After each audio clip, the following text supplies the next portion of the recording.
एक व्यक्ति बहुत परेशान था। उसके दोस्त ने उसे सलाह दी कि कृष्ण भगवान की पूजा कर दो। उसने एक कृष्ण भगवान की मूर्ति घर लेकर आ गया। उसने पूजा करी, शुरू कर दिया। कई साल बीत गए लेकिन कोई लाभ नहीं हुआ।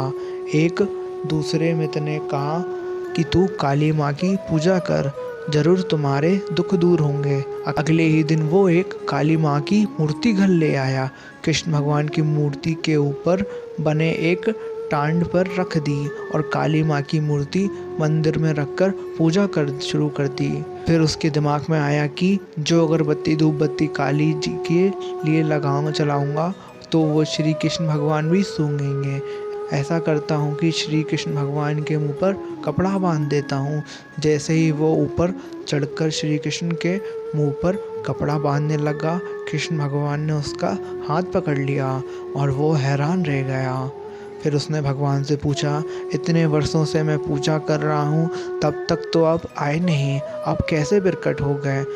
फिर भगवान श्री कृष्ण ने समझाते हुए कहा, आज तक तू एक मूर्ति समझकर मेरी पूजा करता था, किंतु आज तूने मुझे एहसास हुआ कि कृष्ण सांस ले सकते हैं, तो बस मैं आ गया। भगवान शिव के जीवन से जुड़े कुछ सबक इस प्रकार हैं। बुराई को खत्म करना। ब्रह्मा जी को उत्पत्ति के लिए, भगवान विष्णु को रचना के लिए और महादेव के विनाश के लिए जाना जाता है।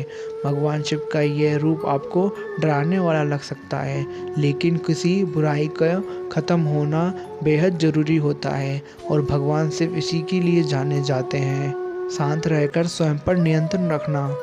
शिव से बड़ा कोई योगी नहीं हुआ।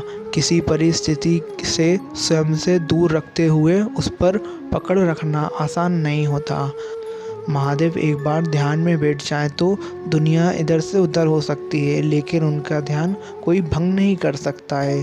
शिव जी का ये ध्यान से हमें जीवन की चीज़ों पर नियंत्रण रखना सीखना चाहिए। नकारात्मक चीज़ों को भी सकारात्मक दृष्टिकोण से देखना चाहिए। समुद्र मंथन में जब विष बाहर आया तो सभी ने कदम पीछे किए थे, क्योंकि विष कोई पी नहीं सकता था। ऐसे में महादेव ने स्वयं विष पिया और उन्हें नीलकंठ नाम दिया गया।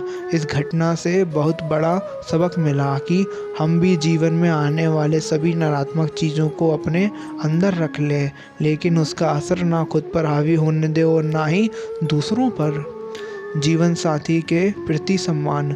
शिव जी का यह रूप जग जाहिर है। हिंदू मान्यताओं के हिसाब से निपुण जीवन साथी महादेव को ही माना जाता है।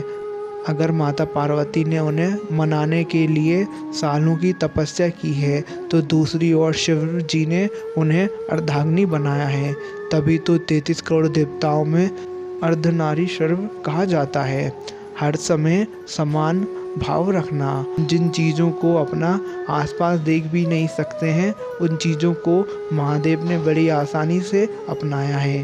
शरीर में भभूत लगाए भोलेनाथ के गले में सांप लिपटा होता है। बुराई किसी में नहीं होती, बस एक बार आपको उसे अपनाना होता है। तीसरी आँख का खुलना। शिव जी को त्रैबंक भी कहा जाता है, क्योंकि उनकी एक तीसरी आँख है। तीसरी आँख का मतलब है कि बोध या अनुभव का एक दूसरा आयाम खुल गया है। दो आँख से भौतिक चीज़ों को देख सकती हैं, लेकिन भीतर को देखने के लिए बोध से अपने जीवन को बिल्कुल अलग ढंग से देख सकते हैं। इसलिए बनी बनाई चीज़ों पर चलने से पहले स्वयं उनके बारे में सोचें और समझें। अपनी राह चुनना। शिव जी की जीवन शैली हो या उनका कोई अवतार, वे हर रूप में बिल्कुल अलग हैं। फिर वो रूप तांडव करते हुए नटराज का हो या विष पीने वाले नीलकंठ का, अर्धनारी श्रीवर या फिर सबसे पहले प्रसन्न होने वाले भोलेनाथ का, वे हर रूप में ही जीवन को सही राह देते हैं। हर हर महादेव। अगर ये वीडियो आपको अच्छी लगी हुई हो तो वीडियो को लाइक कर दीजिए एंड चैनल को सब्सक्राइब कर दीजिए।